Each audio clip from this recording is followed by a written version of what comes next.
Hello friends, welcome in my class micros classes. तो आज हम यहाँ पे क्या देखेंगे, बायोलॉजिकल क्लासिफिकेशन पार्ट 4। इसके ऊपर मैंने 3 वीडियो बनाएगा। आपने नहीं देखा है तो आप डिस्क्रिप्शन में जाइए, वहाँ पे आपको लिंक मिल जाएगा, या आप प्लेलिस्ट में जाइए, वहाँ से आप देख सकते हैं। तो आज का जो है प्रीवियस वीडियो था, प्रीवियस वीडियो में एज हमने किंगडम मोनेरा पढ़ लिया था। उसमें हमने रिप्रेजेंटेटिव के रूप में एज अ बैक्टीरिया देखा था कि बैक्टीरिया जो है किंगडम मोनेरा में आता है। किंगडम मोनेरा का जो फीचर था वो था हमारा प्रोकैरियोटिक यूनिसेलुलर मेन फीचर था। तो प्रोकैरियोटिक मतलब क्या है कि nucleus without the nuclear membrane. Unicellular मतलब क्या है, body is made up of the single cell. तो अब जो है कार्ल बूज ने किंगडम मोनेरा को 2 तरीके से बांटा, depend based on the habitat they occupy. जो बैक्टीरिया है वो कहाँ पे रहते हैं, उनकी हैबिटेट क्या है, इस बेस पे किंगडम मोनेरा को 2 तरीके से बांटा, एक आर्की बैक्टीरिया के रूप में और दूसरा यू बैक्टीरिया। इस वीडियो में आज हम आर्की बैक्टीरिया को देखेंगे, यू बैक्टीरिया को नेक्स्ट वीडियो में देखेंगे। तो हम क्या कह सकते हैं कि kingdom Monera divided into 2 kingdom based on the habitat.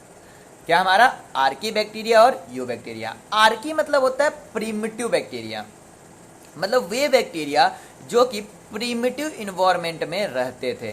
Primitive environment मतलब क्या है कि पृथ्वी के इनिशियल कंडीशन का जो इन्वायरमेंट था, उस इन्वायरमेंट में रहने वाले बैक्टीरिया को हम आर्की बैक्टीरिया कहते हैं। और जो प्रेजेंट टाइम में बैक्टीरिया पाए जाते हैं उसे हम यू बैक्टीरिया कहते हैं। ध्यान दीजिएगा, आर्की बैक्टीरिया पृथ्वी के फॉर्मेशन के इनिशियल समय में था, मतलब ऑक्सीजन जो था उस समय प्रेजेंस नहीं था। मतलब आर्की बैक्टीरिया ऐसा बैक्टीरिया होता है जो कि ऑक्सीजन के प्रेजेंस में मर सकता है, मर जाता है। मतलब क्या है कि एनारोबिक रेस्पिरेशन करते हैं, कौन, आर्की बैक्टीरिया। अब जो है ये हैबिटेट बहुत ही हार्श कंडीशन में रहते हैं, क्योंकि पृथ्वी का जब निर्माण हुआ था तो उस समय जो इन्वायरमेंट था हार्श कंडीशन का था। तो ये बैक्टीरिया बहुत ही हार्श कंडीशन में होते हैं। हार्श कंडीशन का मतलब होता है कि कोई भी ऐसा कंडीशन जो कि बहुत ही ज़्यादा हो, मतलब जो हमारे लिए बहुत ही यूजफुल नहीं है, लेकिन किसी अनदर ऑर्गेनिज्म के लिए, जस्ट लाइक बैक्टीरिया के लिए है। अगर कोई बैक्टीरिया बहुत ही साल्टी एरिया में रहे, मतलब वहाँ जहाँ पे नमक का अमाउंट ज़्यादा हो, जहाँ पे साल्ट का लेवल ज़्यादा हो, उसे हम हैलोफाइलस कहते हैं। The bacteria which leave in a extreme salty condition, या अगर बैक्टीरिया का हैबिटेट साल्टी कंडीशन है, साल्टी एरिया है, तो उसे हम हैलोफिलस बोलेंगे। यहीं पे अगर बैक्टीरिया हॉट स्प्रिंग्स में, मतलब क्या है कि बहुत ही गर्म स्थानों पर रहता है, तो उसे हम थर्मो एसिडोफिलस बोलते हैं। थर्मो मतलब टेम्परेचर, एसिडो मतलब होता है हमारा जो अम्ल या जो हमारा एसिडिक इन्वायरमेंट है, उस इन्वायरमेंट में रहते उसे हम थर्मो एसिडोफिलस कहते हैं।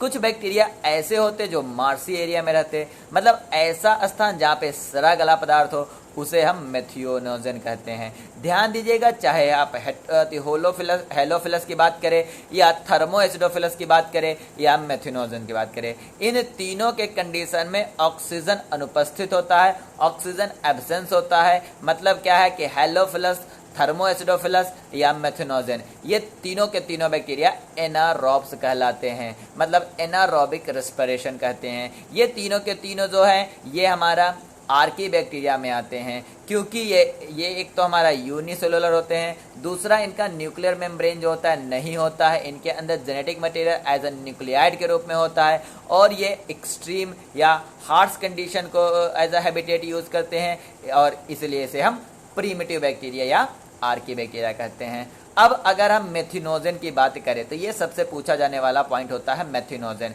मेथिनोजन जो है ऐसे स्थानों पे होता है जहाँ पे सड़ा गला पदार्थ होता है, या जहाँ पे पदार्थ को सराना होता है in the absence of oxygen, वहाँ पे जो बैक्टीरिया पाया जाता है वो मेथिनोजन होता है। मेथिनोजन टर्म जो है, मेथिनोजन का मतलब होता है the bacteria which produce the methane in absence of the oxygen. Oxygen के न होने पे पदार्थ को सड़ा गला के जो मीथेन प्रोड्यूस करता है उस बैक्टीरिया को हम मेथिनोजन कहते हैं। तो मेथिनोजन जो है मार्सी कंडीशन में होता है जहां पे पदार्थ सड़ गल रहे होते हैं और वहां पे किसी भी गैस का, जैसा मतलब एक गैस जो है मीथेन होता है, मीथेन का फार्मूला CH4 होता है, इसे हम नेचुरल गैस भी कहते हैं। और मेथिनोजन बैक्टीरिया पदार्थों को सड़ा गलाकर जो है मीथेन गैस प्रोड्यूस करता है।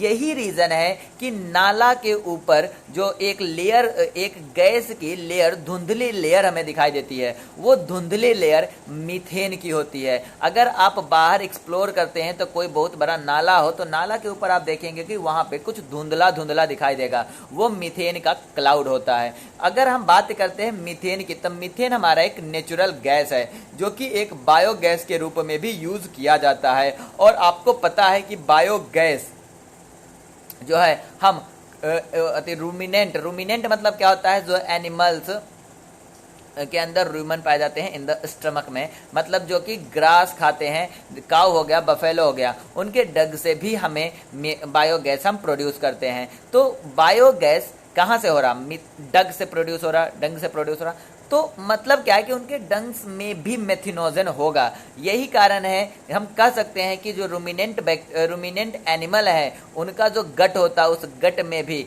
कहीं न कहीं मेथिनोजन बैक्टीरिया होता है, जो कि उनके एक डग से के साथ बाहर आता है और डग को सराता है और उससे बायोगैस या नेचुरल गैस बनता है। ओके, अब देखिए ये जितने मैंने बैक्टीरिया की बात की, ये सारे बैक्टीरिया किस हैबिटेट में हैं, एक्सट्रीमली डिफरेंट हैबिटेट में या हार्श कंडीशन में है। मतलब इनका सेल वॉल जो है वो कहीं न कहीं अनदर दूसरे बैक्टीरिया के सेल वॉल से अलग होगा। तो मतलब क्या कि आर्की बैक्टीरिया जो है बहुत ही डिफरेंट टाइप का सेल वॉल स्ट्रक्चर रखता है, जो कि बहुत ही अलग होता है किसी भी एक नॉर्मल बैक्टीरिया से। तो आर्की बैक्टीरिया जो होती है, जो कि प्रीमिटिव बैक्टीरिया जिसे हम बोल रहे थे, इनका सेल वॉल जो है हमारा पेप्टाइडोग्लाइकेन का बना होता है। किसका बना होता है, पेप्टाइडोग्लाइकेन का। ये क्वेश्चन एमसीक्यूज में बहुत बार पूछा जाता है कि आर्की बैक्टीरिया का जो वो है क्या कहते हैं सेल वॉल है, वो किस चीज से बना होता है,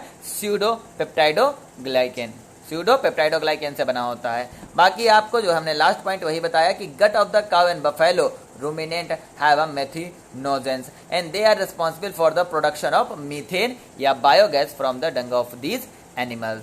तो आई थिंक इस वीडियो को अगर आपने बहुत ही ध्यान से सुना है और अगर आपने सारे पॉइंट्स को देखे हैं वीडियोस पीपीटी में स्लाइड्स पे, तो ये जो है आपका आज के बाद आर्की बैक्टीरिया से रिलेटेड कोई भी एमसीक्यूज क्वेश्चन गलत नहीं होंगे। वो चाहे कहीं भी पूछा जाए, चाहे नीट में पूछा जाए या डीयू के एंट्रेंस में पूछा जाए या बीएचयू के एंट्रेंस में, किसी भी एंट्रेंस में अगर पूछा जाता है रिलेटेड टू आर्की बैक्टीरिया तो आप गलत नहीं करेंगे। यहाँ पे सबसे मेन पॉइंट हमने क्या बताया था कि मोनेरा के अंदर ये दोनों आते हैं, आर्की बैक्टीरिया, यू बैक्टीरिया, किस बेस पे थे, हैबिटेट के बेस पे थे। किसने क्लासिफाइड किया, कॉल्बूज ने किया। ओके, सबसे पहला पॉइंट ये बताया था। फिर हमने बताया था आर्की मतलब क्या होता है, प्रीमिटिव बैक्टीरिया। प्रीमिटिव एनवायरनमेंट में क्या था, ऑक्सीजन नहीं था, मतलब हम क्या कह सकते हैं, आर्की बैक्टीरिया एनारोबिक बैक्टीरिया होते हैं, मतलब जो कि रेस्पिरेशन ऑक्सीजन के अब्सेंस में करते हैं। उसके बाद मैंने आगे क्या कहा कि आर्की बैक्टीरिया क्या होता है, आर्की बैक्टीरिया का हैबिटेट क्या है। अगर वो जो साल्टी हैबिटेट रखता है तो उसे हेलोफाइलस, अगर हमारा एसिडिक स्प्रिंग रखता है तो हमें थर्मो एसिडोफिलस, और अगर मीथेन मर्सी एरिया रखता है तो उसे मेथिनोजन बोल रहे थे। अब हमने कहा था मेथिनोजन जो होता है मीथेन प्रोड्यूस करता है, जिसे हम नेचुरल गैस बोलते हैं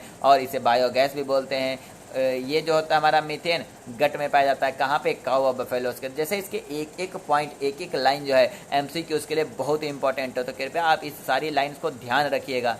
आपको कभी भी आप इस लाइन को भूलते हैं तो आप मेरे चैनल पे आके ये तुरंत आप वीडियो देख लीजिएगा, कोई भी एग्जाम देने जाने से पहले, क्योंकि बहुत से क्वेश्चन इससे पूछे जाते हैं। तो अगर आपको वीडियो समझ में आया तो वीडियो को लाइक कीजिए, चैनल को सब्सक्राइब कीजिए, बेल आइकन दबा दीजिए, अपने दोस्तों के साथ ज़्यादा शेयर कीजिए और बेल आइकन जरूर दबा दीजिए, क्योंकि हम इसके ऊपर नीट के भी क्वेश्चन डिस्कस करेंगे आने वाले समय में।